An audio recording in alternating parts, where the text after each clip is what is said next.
Bismillahirrahmanirrahim.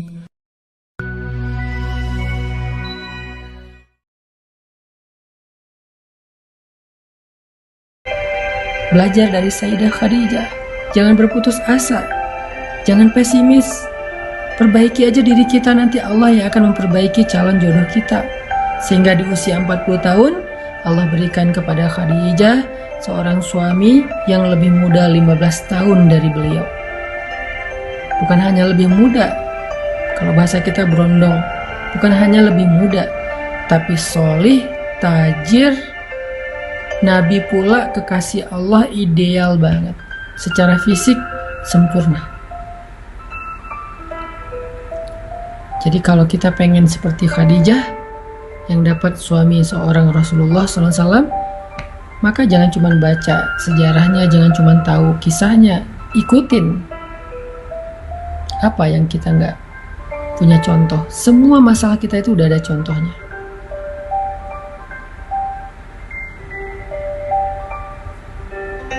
Semua udah ada contohnya.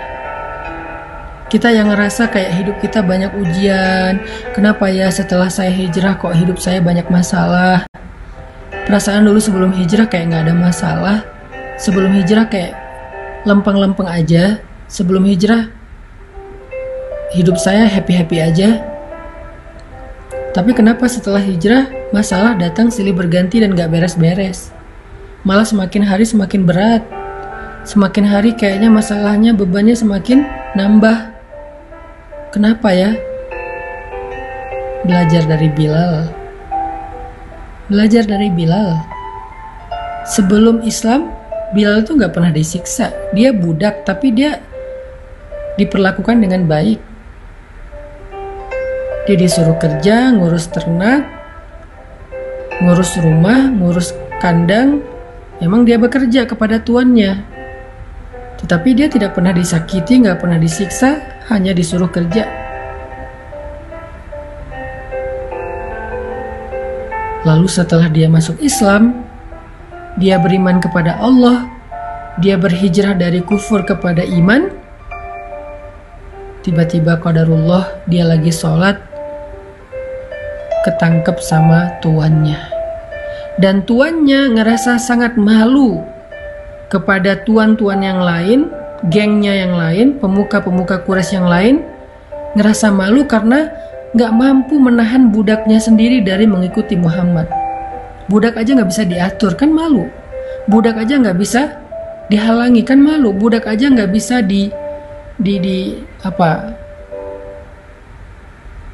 dikontrol gitu.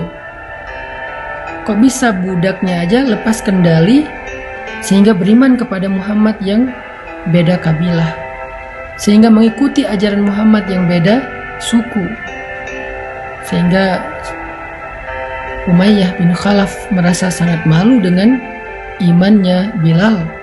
Dia dituduh gak becus sebagai tuan, dia dituduh gak bisa menguasai budaknya, dia dituduh bukan seorang leader sejati, dan berbagai macam perlakuan mempermalukan dia. Sehingga karena malu dan panik, dia langsung menyiksa Bilal, memaksa Bilal untuk murtad dari keyakinannya.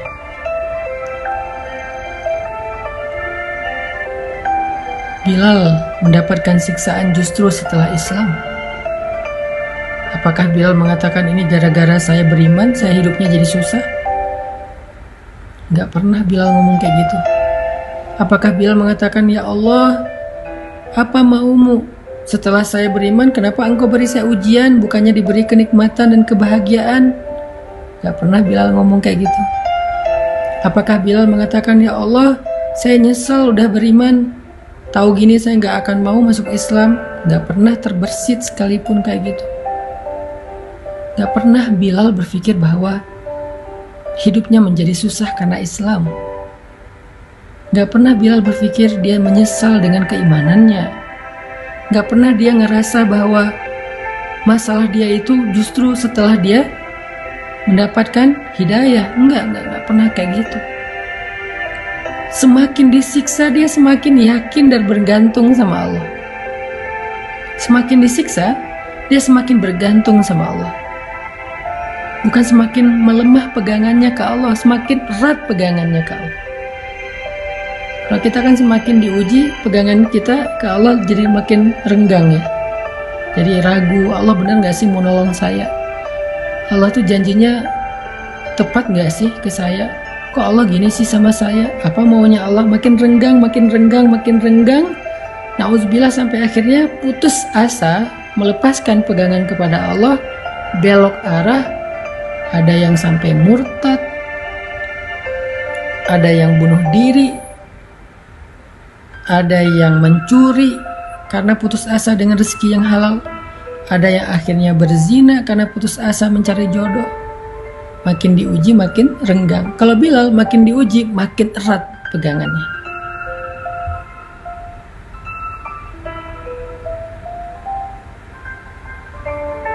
Makin diuji makin bergantung kepada Allah.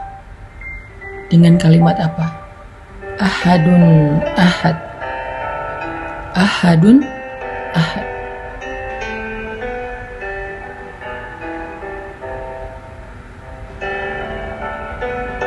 Cuman Allah satu-satunya. Gak ada yang lain yang saya yakin, yang saya sembah, yang saya tunduk, yang saya bergantung, yang saya berharap. Ahadun ahad. Makin disiksa makin ahadun ahad. Jadi buat kita yang setelah hijrah merasa banyak diuji, belajar dari Bilal. Coba ikuti, teladani sikap Bilal supaya kita mendapatkan kebaikan hasil terakhir dan yang sama dengan apa yang dialami oleh Bilal. Apa kebaikan yang didapatkan oleh Bilal di akhir cerita itu setelah dia ahadun ahad sekian lama? Apa kebaikan yang akhirnya Bilal dapatkan? Allah mengutus seorang hamba yang hatinya baik, yang Allah ridho kepada dia, mukmin paling baik di antara semua orang yang beriman setelah Rasulullah dan Khadijah. Orang yang sangat mulia kedudukannya. Allah gak ngutus orang biasa, Allah ngutus orang yang paling istimewa. Akhlaknya istimewa, imannya istimewa, kedudukannya istimewa. Allah utus dia. Kalau Allah mau, Allah bisa aja ngutus Utsman, juga orang kaya. Bisa aja Allah mengutus Abdurrahman bin Auf, juga orang kaya. Bisa aja Allah mengutus Sa'ad bin Abi Waqqas, juga orang kaya. Banyak lagi sahabat-sahabat yang kaya.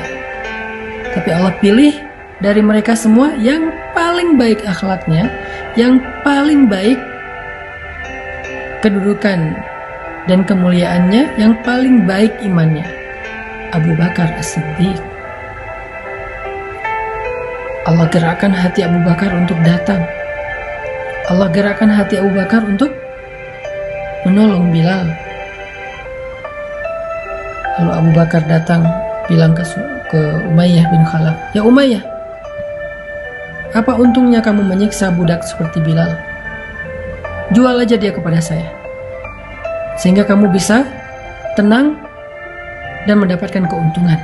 Daripada kamu menghabiskan waktumu, tenagamu menyiksa orang seperti Bilal, kamu gak dapat untung dan gak tenang. Jual dia kepada saya, kamu bebas, gak perlu lagi menyiksa dia, gak perlu lagi malu karena dia, dan kamu dapat untung," kata Abu Bakar. Umayyah mikir, benar juga nih. Kalau saya jual, saya udah gak perlu malu lagi karena bukan budak saya lagi.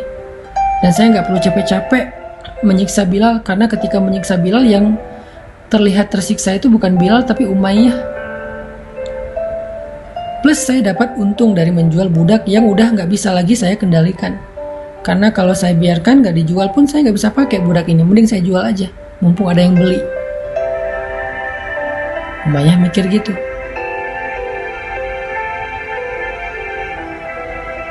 Lalu Umayyah bertanya kepada Abu Bakar, "Berapa kamu mau membeli budak seperti Bilal? Berapa?" Kata Abu Bakar, "Sebutkan saja harganya, coba." Abu Bakar nggak berpikir bahwa Bilal nih budak yang lagi nggak laku nih, murah pasti harganya, sebutin aja angka berapapun pasti dijual. Enggak. Karena Abu Bakar ingin menghargai imannya Bilal, maka Abu Bakar tidak mau menyebutkan angka. Karena iman gak bisa dibeli. Abu Bakar tidak mau menyebutkan angka. Ini cerdas dan bijaksananya Abu Bakar.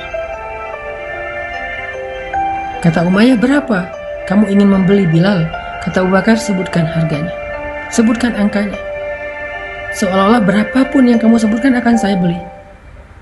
Saya nggak akan menyebutkan angka untuk membeli imannya Bilal.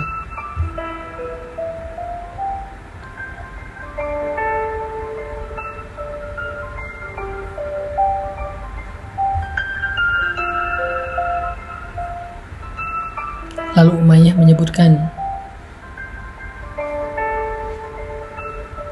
sekian dinar, sekian uqiyah emas, hitungan dalam hitungan orang Arab yang kalau sekarang mungkin harganya sekitar 700 juta kurang lebih,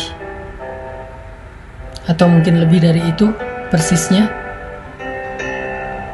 Dan Abu Bakar ketika tahu angka yang dijual oleh Umayyah bin Khalaf Bilal itu berapa, uqiyah emas, Abu Bakar nggak menawar. Ya Umayyah, itu Bilal budak yang sudah tidak berguna, budak yang murah, yang udah sakit-sakitan setelah kamu siksa, masa harganya segitu? Saya nggak akan beli segitu, saya minta segini. Enggak. Ketika Umayyah menyebut angka, maka Abu Bakar mengatakan, baik, nanti malam akan saya kirim emasnya ke rumah kamu. Begitu cara Abu Bakar menghargai dan memuliakan Bilal. Atau lebih persisnya, begitulah Allah memuliakan Bilal. Seolah-olah Bilal ini sesuatu yang sangat berharga. Berapapun disebutin oleh Umayyah, Abu Bakar setuju. Malah setelah menyebutkan angka itu, Umayyah nyesel kenapa nggak ngomong lebih tinggi.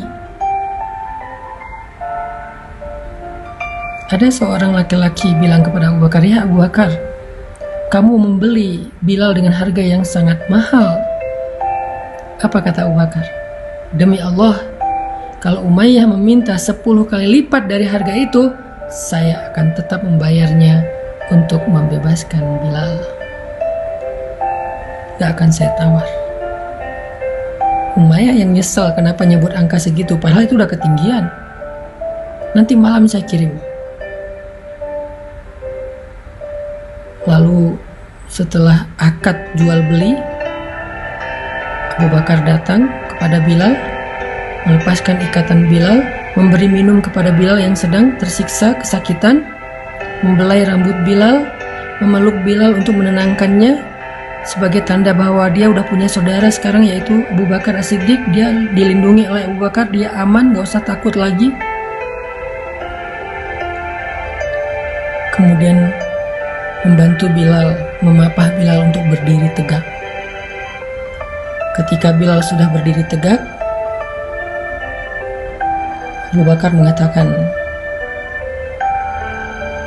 ya ahla Makkah, ya ma'syara Quraisy, wahai penduduk Mekah, wahai pemuka-pemuka suku Quraisy,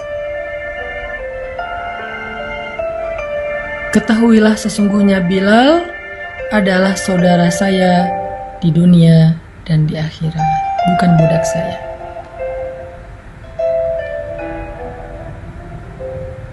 Sesungguhnya Bilal adalah saudara saya di dunia dan di akhirat.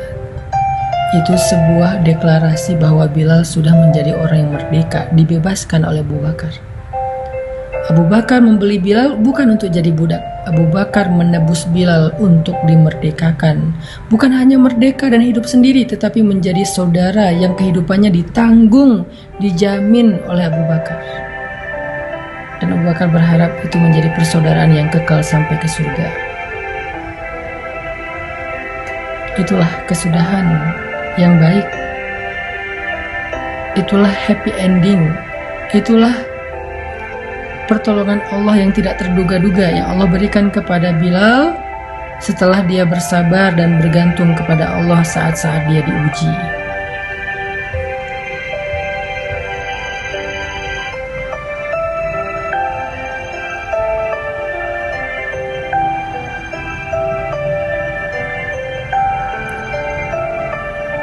Jadi siapapun di antara kita yang ngerasa diuji setelah hijrah, yang ngerasa diuji setelah bertaubat, kita itu bukan orang pertama yang kayak gitu.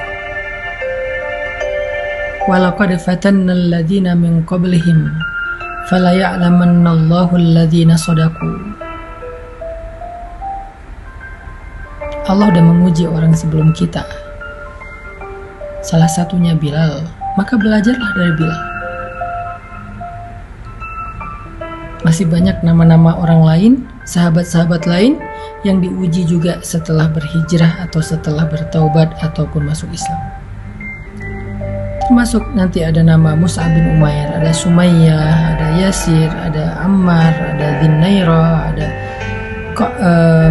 Khabab bin Ars. Ada banyak nama-nama mulia yang mereka justru diuji setelah mereka beriman kepada Allah.